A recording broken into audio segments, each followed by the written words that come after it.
नमस्कार. मी अमोल माने श्री ऑनलाईन क्लासेसमध्ये आपले सर्वांचे स्वागत करत आहे. मित्रांनो, आज आपण इंग्रजीमधला जे बेसिक कन्सेप्ट आहे ते आज आपण या ठिकाणी पाहणार आहोत. आपल्याला सर्वांना माहिती आहे की इंग्रजीमध्ये जे कन्स्ट्रक्शन असतं, जी वाक्यरचना असते ती S plus V plus O असते. म्हणजे कर्ता, क्रियापद आणि कर्म असते. हे आपल्या सर्वांना माहिती आहे. परंतु यस म्हणून काय असतं, म्हणजे कर्ता म्हणून काय येतं, क्रियापद म्हणून काय येतं आणि कर्म म्हणून काय येतं, हे आपल्याला माहीत असणं गरजेचं आहे. आणि हे जर कन्सेप्ट आपली क्लिअर झाली तर आपल्याला 0 मिनिटामध्ये पार्ट्स ऑफ स्पीच आपल्याला समजून जातं. काही वेळ लागणार नाहीये. आपल्या सर्वांना इंग्रजी अवघड वाटतं, परंतु इंग्रजीसारखा सोपा विषय नाहीये. कारण आपल्याला फक्त जे 26 अल्फाबेट्स आहेत त्याच्यामध्येच आपल्याला या ठिकाणी काय करायची असते, सुरुवात करायची असते. आता जेव्हा आपण डिक्लेरेटिव्ह सेंटेन्स आपण पाहत असतो, डिक्लेरेटिव्ह सेंटेन्समध्ये S plus V plus O असं या ठिकाणी कन्स्ट्रक्शन असतं. म्हणजे आणि शेवटी या ठिकाणी फुल स्टॉप असतो. पहिला प्रकार आपण पाहतोय. आता यस म्हणजे काय, तर सब्जेक्ट असतो. जो क्रिया करतो त्याला आपण सब्जेक्ट म्हणतो. व्ही म्हणजे वर्ब, जी क्रिया असते त्याला आपण वर्ब म्हणतो आणि ज्याच्यावर क्रिया घडली त्याला आपण ऑब्जेक्ट म्हणत असतो. प्रथम आपण या ठिकाणी सब्जेक्ट म्हणून काय असतं आपण बघूयात. कारण जेव्हा या ठिकाणी सब्जेक्ट असतो तेव्हा या ठिकाणी सब्जेक्ट म्हणून दोन गोष्टी येतात. एक असतो नाउन आणि दुसरा असतो प्रोनाउन. जेव्हा आपण या ठिकाणी पार्ट्स ऑफ स्पीच पाहणार आहोत इन डिटेलमध्ये आपण या सगळ्या गोष्टी घेणार आहोत. आता फक्त आपण कन्स्ट्रक्शन बघतोय आणि त्याच्यामध्ये आपण बघतोय नाउन आणि प्रोनाउन काय असतं. तर नाउन म्हणजे नाम, आपल्या सर्वांना माहिती आहे, आणि प्रोनाउन म्हणजे सर्वनाम. तर या दोघांच्या गोष्टी आपण या ठिकाणी पाहणार आहोत. याचे उपप्रकार थोडक्यामध्ये पाहणार आहोत. एकदम थोडक्यामध्ये या ठिकाणी आपण याचे उपप्रकार पाहणार आहोत. नाम जे वाक्याच्या प्रथम येतं, कर्ता म्हणून येतं, त्याच्यामध्ये नाम असतं किंवा प्रोनाउन असतं. आता नाम काय असतं, तर नामाचे प्रकार आपण या ठिकाणी बघतोय. कॉमन नाउन पहिला प्रकार आहे, कॉमन नाउन. दुसरा आहे प्रॉपर नाउन. हे अगोदर आपण बघूयात. त्याच्यानंतर पुढचे जे नाउन आहेत म्हणजे कलेक्टिव्ह नाउन. चौथा मटेरियल नाउन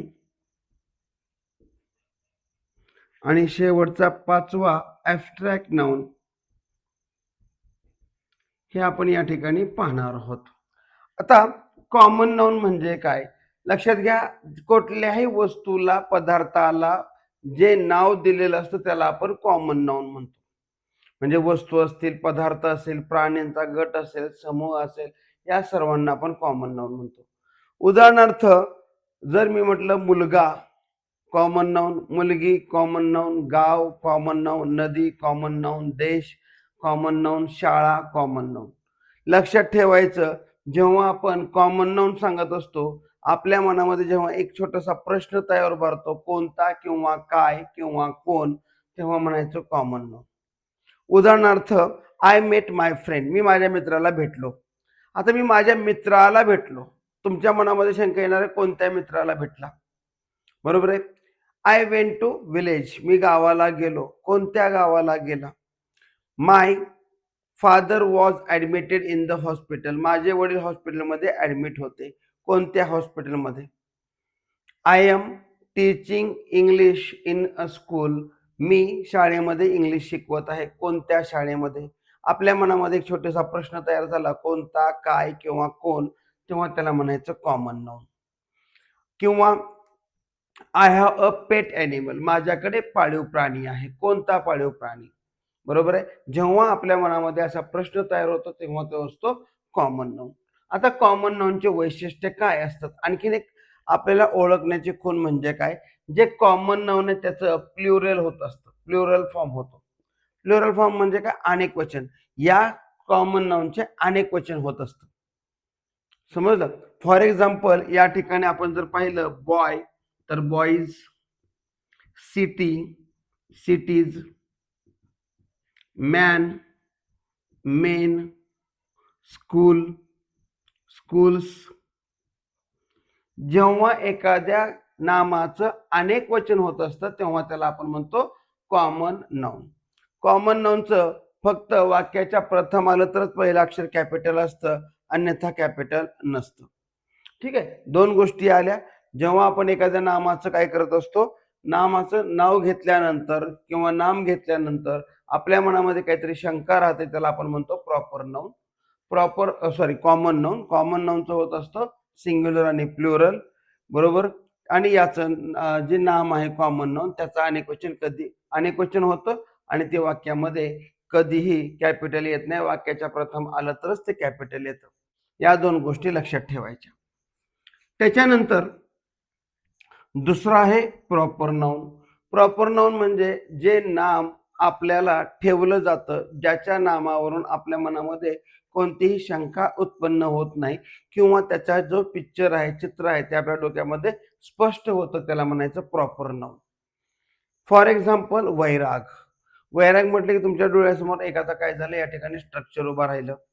जर आम्ही म्हटलं तुम्हाला या ठिकाणी गॉड, तर तुमच्या डोळ्यासमोर कुठलाही देव येणार आहे, देवाचं बंधन नाहीये. पण मी जर म्हटलं कृष्णा, तर तुमच्या डोळ्यासमोर बरोबर कृष्णा येणार आहे. शंकर म्हटलं तर शंकर येणार आहे, बरोबर आहे. जेव्हा तुम्हाला एखादं हॉस्पिटलचं नाव सांगितलं जातं, लता मंगेशकर हॉस्पिटल, तर तुम्हाला लता मंगेशकर हॉस्पिटलचं नाव समोर येणार आहे, त्याची बिल्डिंग तुमच्या समोर येणार आहे. म्हणजे या ठिकाणी तुमच्या डोक्यातलं काय झालं, पिक्चर क्लिअर झाला. तेव्हा त्याला आपण म्हणतो प्रॉपर नाउन. काय म्हणतो आपण? Proper noun. आता या ठिकाणी लक्षात घ्यायचं, प्रॉपर नाउनचं प्लुरल फॉर्म होत नाही. प्लुरल फॉर्म होत नाही, त्याचा अनेकवचन होत नाही. आणि जे प्रॉपर नाउन आहे, या प्रॉपर नाउनचं जे फर्स्ट लेटर असतं, ते फर्स्ट लेटर नेहमी कसं असतं? कॅपिटल असतं, ऑलवेज कॅपिटल. ठीक आहे मित्रांनो, आपण या ठिकाणी आज प्रॉपर नाउन आणि कॉमन नाउन याचा आपण फरक ओळखला. मी या ठिकाणी तुम्हाला काही नाउन देतो, त्याच्या नाउनचं काय करायचं आपल्याला, प्रॉपर नाउन आणि कॉमन नाउन मध्ये या ठिकाणी आपल्याला वर्गीकरण करायचं. काही तुम्हाला या ठिकाणी मी नाउन देतो, बघूयात आपल्याला जमतंय का. ठीक आहे, school, teacher, Megha, river, Ganga, India, state, या ठिकाणी राहुल, हॉस्पिटल. आता आपण एकदा प्रयत्न करून बघूयात याचं कॉमन नाउन आणि प्रॉपर नाउन काय होतं. तर पुढचे जे नामाचे प्रकार आहेत ते घेऊन आपण भेटूयात पुढच्या व्हिडिओमध्ये. थँक्यू.